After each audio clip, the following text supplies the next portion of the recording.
Yo, what's going on? This is David. Welcome back to the channel. As always, remember to like, share, subscribe, hit that notification bell. I would really appreciate it. Excuse me. As always, remember, I am not a financial advisor. Do your own research. I am not a financial advisor. And so welcome to another edition of Stock Talk.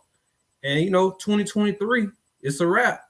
It's a wrap for the stock market. It's a wrap into the new year. Hope you guys had a lot of success in your portfolio. I'm sure you did if you invested the right way this year. This year was a great year, a pretty good year in the market. I think it was a nice bounce back from 2022. So let's just look at a little recap of how the markets did. And just give me 1 second here. Gonna be very brief tonight. I ain't gonna hold you guys too long. Let's take a look at the Dow, and we see year to date, the Dow closed up 13%, up over 4,000 points for the year, which I think was a pretty solid year in the Dow. We get 13% in the Dow every year, I'll be happy. You won't hear any complaints from me. The S&P haven't quite hit that 5K, but I think we're gonna touch 5K in 2024. And the S&P was up 24%. So if you're one of those investors who like to invest in the S&P, VOO, SPY, you probably did pretty well this year. So to be up 945 points, 24%, might as well say 25% this year. I think the S&P did really well in 2023. So, and then we take a look at the NASDAQ. Year to date in the NASDAQ, definitely a big time bounce back. Back over 15K. I think the NASDAQ hit 16K in 2021. So we're getting back close. And you see up 44% year to date in the NASDAQ. That's the NASDAQ is home to your big tech companies. So we had a pretty big pullback in 2022, but I think I think it bounced back really well in 2023. So we'll see how 2024 goes. But yeah, that's a wrap for this year. And hopefully, you guys are prepared for next year, for 2024, to get your portfolios up and starting, up and going. But today we're gonna talk about some investing challenges. And first and foremost, before I get into my investing challenge, what I want to challenge you guys to do is introduce somebody to investing. You guys are experienced now. You have your portfolios together. So it's time to bring other people in the game, whether it's your family, friends, somebody you just met. It's time to get as many people involved in investing as possible. I don't think, we're not going to make big progress in our financial lives until we learn how to make our money make money. So, I'm always talking about investing. I'm always introducing or trying to introduce new people, to investing, and see where it goes from there. So, but I want to talk about my personal challenge this year. And the title of this video, Assault on Apple. Assault on Apple in 2024. That means I'm going big on Apple in regards to building my portfolio, right? And this is going to be my road to 100 shares. I'm trying to get to 100 shares of Apple, and I think I can do that in the first half of 2024. So that's going to be my investing challenge. I'm trying to build up my Apple position, and it started this week.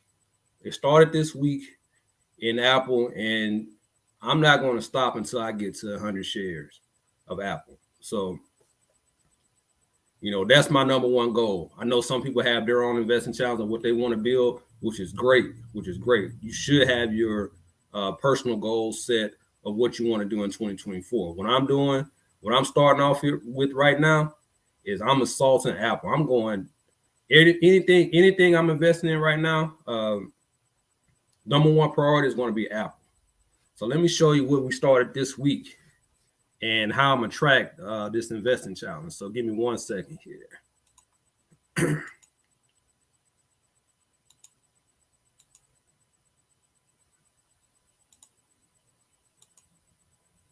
here we go. And this is how I'm gonna track. And you see my Apple is gonna be my road to 100 shares. And at the start of this challenge, we had 91.357 shares.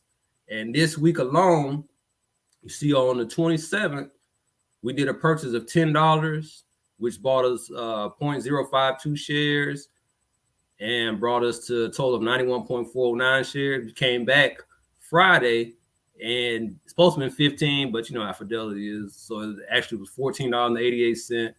Bought us 0.077 shares, got us to 91.486. And I turned around and did another purchase on the 29th because what happened was I was actually able to roll some covered calls in Amazon and Google, and I was able to collect some income. And I used about half of that income I collected on those covered calls to do another purchase of Apple. So here we go. We did $104.82 of Apple. That bought us 0.546 shares.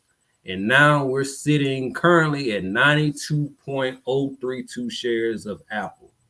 And next week, I don't know if it's going to be $15, $10, $25, $30, $40, $45, whatever it may be. We're going to keep purchasing Apple until we get to 100 shares. So that's my challenge that I have going on right now.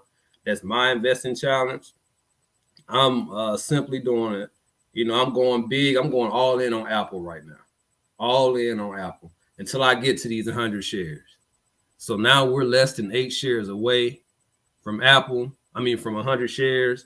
And yeah, that's the goal. That's the goal. And, you know, once I get to 100 shares of Apple, we're going to start doing cover calls on Apple, and that's going to bring in more income. So that's the goal. That's the goal. And, you know, I know some people say, man, 100 shares, that's a lot. Well, you know, just start from somewhere, right? I can tell you, you know, I didn't start it with 1 share of Apple and go to 92. I bought Apple, I think in 2016, I think I bought like 12 shares at the time. But what happened over time, there was a stock split. I believe it was 5 to 1, I believe, maybe a year or two ago. And, you know, that got me up to 60, 70 shares. And then from there, slowly adding. And now I look up, I have 92 shares. So what I'm going to do now is put my foot on the gas a little bit, get to that 100 shares. And just, hey, what happens if Apple does another stock split, right? Maybe in 2 or 3 years down the road, and they go a 4 to 1 split, 3 to 1 split, 5 to 1 split. And you're looking at 3, 4, 500 shares of Apple. And you're looking at, you can do 3, 4, 5, you know, contracts on the cover calls. Man, that's a game changer, right? I'm waiting on Amazon and Google to go back up. To go back up, and maybe I can do maybe they'll do another stock split. I don't care if it's 2 to 1, 3 to 1. If I can go from 120 shares to 240 or 360, whatever the case may be, you're talking like that's game changers, right? So to be able to get to 100 shares of top companies, it push you in another level of what you can do. I wish I had 100 shares of Tesla. That may be a 3 to 5 year goal, right? So maybe once I get to 100 shares of Apple, I can start doing cover calls to build up my Tesla portfolio. I only have a couple shares of Tesla, so I'm not even close right now. But I can tell you right now, one position that I'm waiting patiently on, I'm waiting for the stock split, is Microsoft. I have about 14, 15 shares of Microsoft. So you come in with a 5 to 1, 6 to 1, 7 to 1 split maybe in a year or two. We in business. And we're gonna put our foot on the gas. Well, you give me 7 to 1 split, that's gonna put me over 100 shares. But let's just say 5 to 1, 6 to 1 split. That's gonna put me in the game, and that's gonna take me to another level. So, yeah, first step, Apple, 100 shares. Then we're gonna pick another stock, and we're gonna go get to 100 shares of that. But right now, we're doing an assault on Apple. And it's going to be our road to 100 shares. And, you know, I made up my mind to go ahead and start this week. And we just started making purchases on the 27th. You don't have to be nothing big, nothing outrageous. But it's a start. it's a start. So we're gonna make some more purchases next week. I'm looking to do at least 2 to 3 purchases a week. I don't, like I said, I don't care if it's $15 or $20. You know, we did an outlier here because we made some pretty good income by rolling over some covered calls when Amazon and Google pulled back on Friday. So they was able to free up some cash and use some of that cash to purchase some Apple. So, but yeah, that's the step right now. We're doing an assault on Apple in 2024. So I want you guys to pick a stock, pick a fund, an ETF, whatever you want to do, and go hard on it. You know, some are saying VOO, VTI. That's fine. That's perfect. I was doing, you know, I didn't get all the way through my SCHD and VOO challenge this year. I think it's because I was trying to do both at the same time. But I got to like week 41, week 42, and just by doing that, staying consistent, I was able to build up my SCHD position. I was able to build up my VOO position, and now I have over 10 shares of VOO. Which is not easy to do when you look at the price of VOO. That's, you know, but just staying. I wish I would have finished it out through the year. I came up a couple of weeks short, but hey, that's okay. That's okay. I think we did a good job. And let's just recap. I got it here. Let me just recap and see how far we made it because I'm transparent, right? So let's go. Uh-oh. Can I go over? Maybe I can't. Maybe I can't. So. Maybe I can't. We'll come back to it in a minute. But yeah, man, that's what's on the list right now. Lisa, Happy New Year, Lisa. There, I'm doing the same. Want to get to 100 shares of Apple and Google. Yeah, man, just get you a plan, stick with it, and you know, be consistent. Be consistent with it. That's the most important thing. Be consistent with it. 1 second here. But yeah, that's what's on the plate right now. Number one, Apple. I want to cross that in the first half of 2024. You know, I think I can get to that 100 shares. And like I said, we less than 8 shares away. You know, Apple's what, 191, 192. That's a tall task, but you know, I'm up for the challenge. So we're gonna get there. We're going to get there. And like I said, those cover calls make it a lot easier to, you know, put some income in play to put towards the Apple stock. So, but yeah, that's my investing challenge. It's all out assault on Apple in 2024.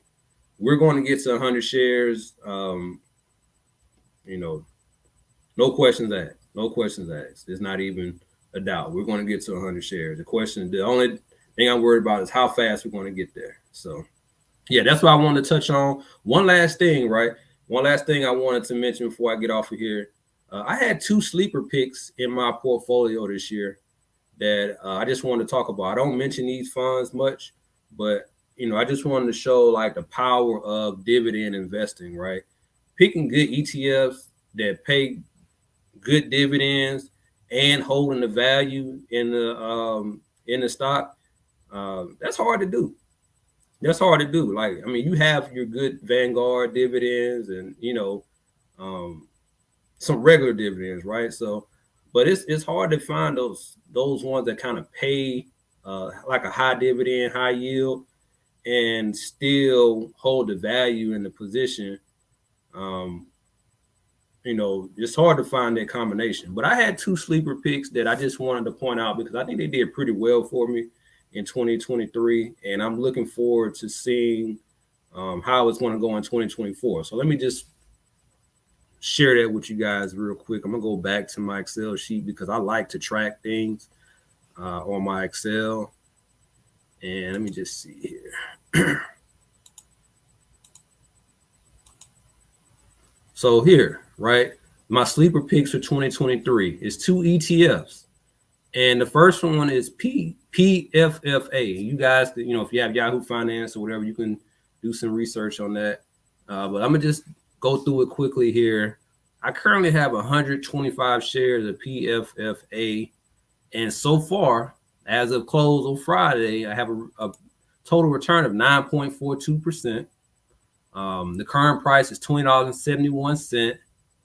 This pays a monthly dividend, and the dividend I just received on Friday was $20.46. Right, and you see the current price, so this pays every month. The share went up, the stock price went up this month, so I didn't quite get one share, but you might as well say it's a share, right? So every month, I'm able to add one share just off the reinvestment of the dividend, and the price and the stock is holding this price where it hasn't been a big dip, right? So I'm actually up total 9% on this portfolio. The current price is $20. The last dividend payment was $20.46. So that's like having you're getting a share reinvested every month without doing anything. So I don't have to do anything for the next 12 months, and I'll probably add on 12 or 13 shares just from the dividend reinvestment. If the dividend, because it's been pretty consistent on the dividend. So that's been really exciting for me. Like if I get a dividend and I'm able to gain a share off the reinvestment and it pays monthly, and I'm not having a big drop in price of the value of the stock, that's a win for me. So this position is just going to keep adding to itself every single month, right? For a while, I was throwing in $15, $20 just to help build up my shares, but now I got enough shares now. Well, it's adding a share each dividend reinvestment. So that's what I like to see, right? Every time I get a dividend and I can add a share on the reinvestment and it's paying me monthly, that's a win. That's a win for me. And the next one was QYLD. I had XYLD, I had RYLD, I had all those at the beginning of the year, but I settled on one, which is QYLD. And right now I have 120.551 shares. I have a total return of 5.24%. Current price $17.34. This was the dividend that actually paid in November, because I'm waiting. I think this dividend is going to pay in January, this current one, but it's going to be roughly around the same amount because I think that the payment actually went up. The dividend pay actually went up this month. But you see right here, even last month, I had with the reinvestment, it was over one share dividend reinvested. And it's going to be the same this month. So once again, QYLD, I have 120 shares. The current price is $17.34. I'm expecting the dividend, like last month, was $19.24. That's giving me over a share dividend reinvested back into my account, right? Back into the position. So I expect come next week, I should have 121.6 or 7 shares once that dividend is reinvested. Every month, I'm expecting to have, get over a share dividend, over a share with the dividend reinvestment. So to me, that's once again, that's a win. But these have been two of my sleeper stocks, right? Like I don't talk about them that much, but they're performing how I need them to perform. They're holding they pay a high dividend. Or I ain't gonna say high, but it's a solid dividend. I have enough shares now where I can get, a share reinvested every month. And this is just going to continue over time. I don't plan on selling these positions anytime soon. So, as an investor, I'm thinking big picture. Where am I going to be 2-3 years from now, right? When you add an extra 30, 40 shares, and I may throw some money, into it myself. And that's just going to add to my income over time. So those are two of my sleeper picks, man. PFFA, QYLD. They've done very well for me this year, and I'm looking forward to continuing that going in 2024. So my sleeper pick, I had a few others, but those are two that I wanted to highlight because those I don't talk about them much, and I actually have those in the same account. So and I have a yield max in that account as well. I think it's GOOY. I'm a little down on GOOY overall, but even with the GOOY, I have enough shares where it's paying me well over a share every month. So, if we like dividends, like myself, it's hard to find the ones that pay a high, high dividend and hold the share price. So these two have done well for me, PFFA, QYLD. So I just wanted to point that out, man. Those two are my sleeper picks for 2023, and I'm expecting big things for those in 2024. So, but yeah, that's it, man. It's a wrap for 2023. Looking forward. I hope you guys have a great 2024 with your portfolio. I love to hear your investing challenges, what you plan on building up in the new year. I know Lisa's building up her Apple as well. Daryl said he wants to get to 100 shares of Apple and Google as well. And like I said, just start investing. You never know. You never know. When I bought Google and um, Amazon back in 2016, I started with 10 shares of each. And, I started with 10 shares and I eventually sold some shares because, bills come up, debt, whatever. So I was down to 6 shares of Google and Amazon. Then they turn around and say, hey, we're going to do a 20-to-1 stock split. I'm like, okay. I go from 6 to 120 shares overnight. So you never know what can happen. So if you see a position that you want to invest in that's going to be around for the long term, it's a good position. Hey, go all in. Build up that position, do whatever you got to do. $5 a week, $10 a week, $20 a week, $5 a day, $10 a day, whatever you can afford, go all in and build it up, because you just never know what can happen. Like I said, I'm patiently waiting for that Microsoft split to come. That price is shooting up pretty well, and I think if it gets over 400, 450, like I said, I don't care if it's 5-to-1, 6-to-1 split. I'm gonna be ready for it. I'm gonna be ready, and we're gonna get to 100 shares of Microsoft as well. So yeah, that may be my next investing challenge, to kind of keep make sure I'm going hard in Microsoft as well, because I think last time I looked at it, I'm up like 70% on my Microsoft position. I've had it for quite a while, but I would like to have more shares. So Daryl said I'm in the Keenan Grace Discord and in the Set It and Forget It challenge, doing $20 a day in Apple. Rest in buying power, adding 200 a week in buying. Okay, that's what's up. That's what's up. So it sounds like you're keeping cash ready to go for whenever there's a chance to really do some damage in the market. So I have to do better at that as well. Keeping cash on hand on the side. A lot of the good investors do that. I said, man, when I put something in my portfolio, I'm ready to buy. So I got to do a better job. The cash I have on hand is not in the portfolio, and that's something I have to work on. So, I keep it out to the side, because I have, when I'm looking at my positions, I'm ready to get something, and that's not always the best way to do it. But at least my Set and Forget is $5 a day in Apple. That's perfect. That's perfect. That is perfect. I said, yep. Like I say, man, if I'm starting a portfolio, Apple's going to be on my number one to buy. Then then I VOO, VTI, things like that. But yeah, Apple is, you definitely want to add more when you can, and that's how I am. So, but Apple is high up on the list right now. It's top priority, and it's time to cross over that 100 share threshold. And like I said, first quarter, or definitely first half of 2024, that's what I look to do. So right now, that's the plan. That's the plan. So let's all go on this Apple journey. Let's get as many Apple shares as we can get, because Apple is, is it the top company? I think it's the number one company right now. So right, so every time I think about it, I just like, man, what if we just was buying Apple at the beginning of in the 2000, 2001, 2002, or 2008, 2009? What if we'd have been buying Apple then, right?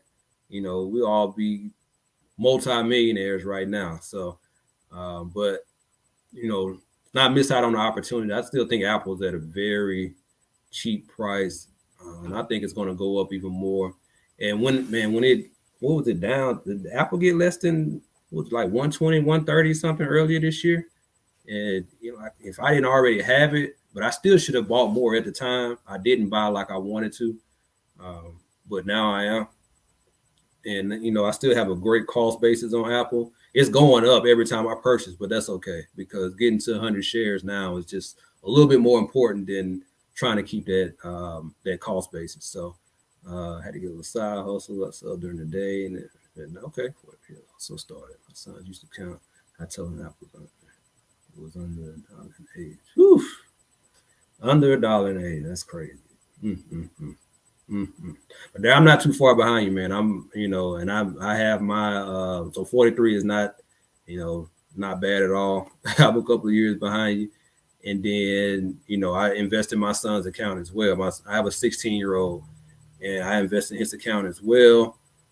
He's doing actually really well. He's doing really well in his portfolio. So Apple is actually the number one position in his portfolio as far as number of shares. Well, not number of shares, but the overall value in the account. So he's heavily invested in Apple. He has some Google, Amazon, all that good stuff as well. He has some positions that I wish I would have got in on, like some Costco. He still has quite a bit of Meta. He still has his Meta shares from we bought years ago. So he's doing really well. I put some dividend positions in there, so he's getting some monthly income as well. So yeah, if you have kids, definitely want to invest. I tell that to anybody with kids. Fidelity has the accounts for kids. Open one up and get going. So there's no excuse. Son's 13, trying to do 100 a month of VTI for him. Let him invest in Nike when he gets to be that month. Yep, that's the plan right there. That's a good plan. I need to put some. You know what? I don't think I have VOO or VTI in his account. I think I need to. That may be the plan for this year. That may be the plan. Yep. Thanks for that idea, because he doesn't have any strictly S&P positions in his account. So I need to get on that. Last year I started investing in SCHD, so he has some SCHD in his account, but I do want to get him some VOO and VTI, either VOO or VTI. Probably going to be VOO. So I think that I'm gonna start working on that position for him as well. I did put some. What did I add? What was I building up last year in his account? In my son's account, I was building up SCHD. I was building up some Divo. I added some JEPQ in his account and one Yield Max. I think he has the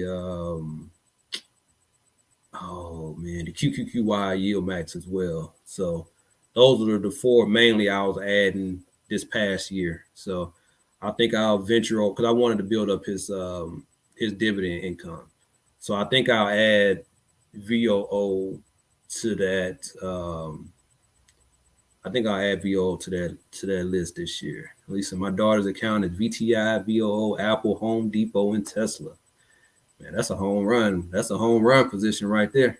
An 80% ETF. Oh yeah. Yep.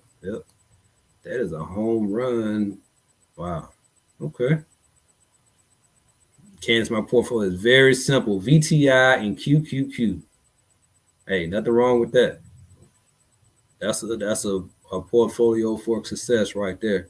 And the way that NASDAQ was popping this year, like I said, we had a pullback in the NASDAQ in 2022, but it bounced back. If you start investing QQQ this year, I know you're in the green. So VTI as well. So some Bitcoin. Yeah, I dabble in a little bit of crypto as well. And Bitcoin is the top dog. So if you're doing investing in Bitcoin, that's the way to go. In my opinion. I'm not a financial advisor. But yeah, man. Yep. So 2024, invest. Let's get some investing challenges going. If you have your kids, make sure you're investing heavily with your kids' account, because we want to be able to set them up for success in a way that we wasn't, set up for. So, we have to sacrifice for our kids for the future. And, that's what I'm doing. So, let's see, SHIB, Bitcoin, Ethereum, SHIB. Man, I have some SHIB as well, and I'm waiting. I still believe in old SHIB. And, I don't. I'm not. I think it's a couple of years away, hopefully. But I have some SHIB over there sitting in Coinbase, and I'm just waiting. I'm just waiting for one day to wake up and have millions in the account. So, yeah. Do I have an email address or way to check? Yeah, my email is scrolling across the screen here. So just hit me up at Stock Talk David at AOL. Yes, I still use AOL for my personal account as well. My mom gave me an AOL account when I was 18, before I went to college, and it's still my number one main account, right? No matter how many Yahoo accounts and Gmail accounts, AOL is the best way to reach out to me. But my email for here is stocktalkdavid@aol.com. So definitely let me put it here.